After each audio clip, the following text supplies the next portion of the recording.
Man, there are a lot of birds around me right now, so hopefully they'll let me make a video. Guys, this video is going to be kind of an interesting one because I want your opinion and your feedback on my truck. So, as I've told you in a previous video, I plan on keeping my 2017 F450 King Ranch. Bought this truck in 2017 around August, September. It was right after Hurricane Harvey, actually. Anyways, this truck has been a really good truck for me. I haven't had any issues with it, and there are some things that I might want to do different with it. So hang tight, I'll be right back.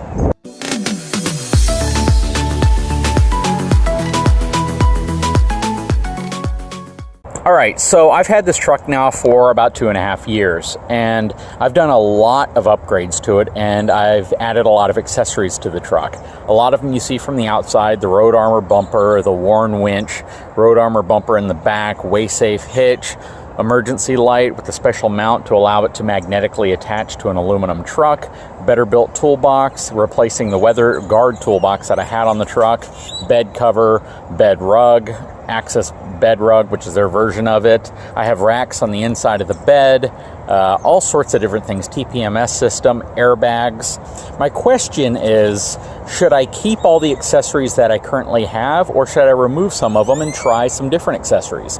Something I was thinking about was maybe switching out the airbags to a passive system. There's so many great passive systems on the market that do not require a compressor, do not require power, and they simply work in their own way through compression or through some other type of technology.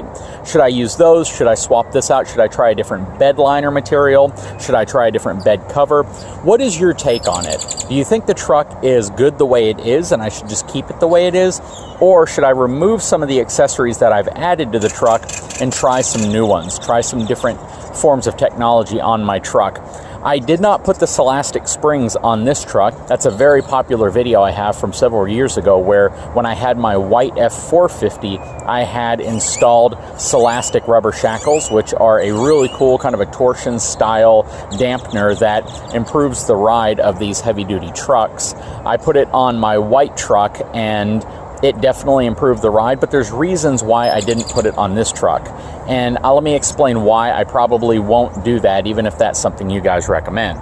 So my truck has been handling really well. It's been riding very smooth, especially with these Continental HD3 tires that I added, and the truck is balanced out perfectly. At any speed, I no longer have any type of vibration.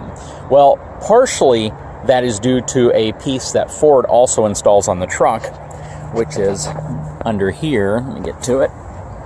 And it's this right here. This is a vibration dampener that Ford puts on from the factory on the back of an F450. If you see, it rides directly behind the factory leaf spring hanger. And if I were to add silastic shackles to this truck, I would have to remove this assembly and then potentially start incurring some vibration, which this is designed to help dampen out. So that's the reason why I'm not going to be putting the silastic shackles on this truck. Now, the other reason is because when you put silastic shackles on, even though they do improve the quality of the ride when you're unloaded, after you load a fifth wheel or something heavy on board, it essentially forces that shackle into its maximum open position until it hits its built-in bump stops. For me, I prefer not to ride or tow in that type of fashion. If it was all about comfort and I wasn't doing a lot of heavy towing, I would probably put the silastic shackles on a truck that did not have a factory vibration dampener, which is going to be any Super Duty aside from the F450 or F550. So, do I think they work? I do, and I think they definitely improve the quality of the ride unloaded, or even if you have a partial load. But when you lower the back, the tongue weight and the pin weight of heavy RVs on the back, it again forces that silastic shackle into its maximum stretched position, and that's just not a position that I think it should stay in for an extended period of time. So that's another reason why I didn't put it on this truck.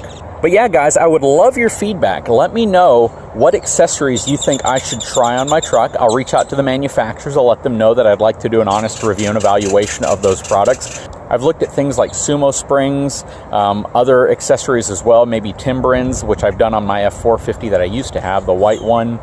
There are other accessories you can get added to the truck that might be able to help as well.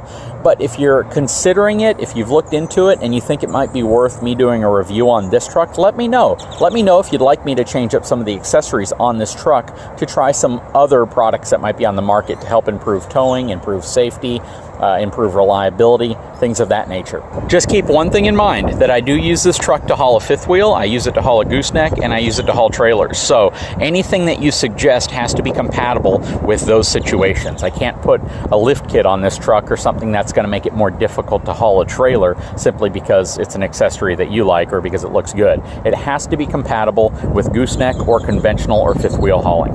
And before we wrap up this video, there's one thing I want you to keep in mind. Many times when I do accessories, when I get parts in, I don't have a lot of experience personally handling those components. They are products that I've done reviews on, that I've researched, but again, I don't have personal in-hand experience of some of those things. So I'm learning at the same time you all are.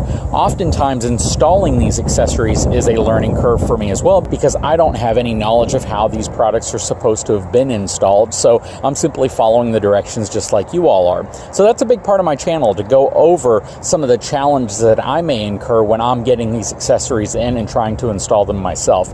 I don't pay for most of this stuff to get installed unless it's something that would require professional installation, like a spray-in bed liner or something that I just don't have the equipment to do. If it's hand tools, I can generally do it myself, and that's what I try to do. So I don't take my truck out to get things installed. Things like the bumpers, of course, I need to take those to a shop to get put on. I don't have a paint booth. I don't have a way to do that myself, and oftentimes it requires a hoist or some type of a crane, which again, I don't have access to. I don't have a forklift, so I can't do some of those things. Now, one quick point that I did want to address is, I know a lot of you have been wondering why I've been doing more content on other types of trailers, such as gooseneck trailers and conventional dump trailers, things like that. And the main reason is because one thing you may notice about my channel that's different from just about any other RV-based channel is I post a video every day, or I try to post a video every day. Believe it or not, guys, that's very, very difficult. From a content perspective, I'm always seeking content. I am always looking for new RV floor plans, new accessories, new pieces of equipment, because to feed this YouTube channel that I've created that essentially swallows a video up every single day, guys, that's roughly 28 to 31 videos every single month that I'm posting. That's over 300 videos a year, and it's very difficult. So I am trying to mix up the content and add more diversity to the channel, simply because even if I feed you guys 3 to 4 RV videos a week, that still leaves me anywhere between 3 and 4 other videos that I have to post each week. Now, I want to keep up the cadence. I want to keep it up and keep posting videos every single day. But at some point, you have to realize I'm going to run out of floor plans. I'm going to run out of things that I can review, and I keep trying to get access to them. Part of what I do is finding a way to make it out to all the places that I need to be able to go to film the content. That often means I'm flying to different states. That often means I'm driving to different dealerships. And sometimes that means I'm having to look locally at my own resources of what allows me to create content in a way that gives me the amount of content I need to provide to you all. So that's just a real quick explanation of why you might see my channel start to evolve and include additional footage, additional videos of other types of trailers, other types of equipment in addition to RVs. I'm always going to have the central focus on trucks and RVs. However, you might start to see other types of content introduced into this channel, as well as my new channel, Trucks and Toys. So guys, I hope you enjoyed that brief explanation.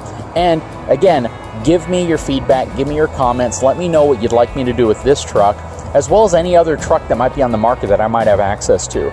Again, keep in mind, I do use the truck to tow trailers, and I can't do modifications that would limit its ability to do that. That's one of the reasons why I have the bed cover that I have. That's one of the reasons why I have the toolbox that I have. That's one of the reasons why I have the size tires and wheels that I have, is because they still allow me to accomplish the task of towing without compromising that because of an accessory.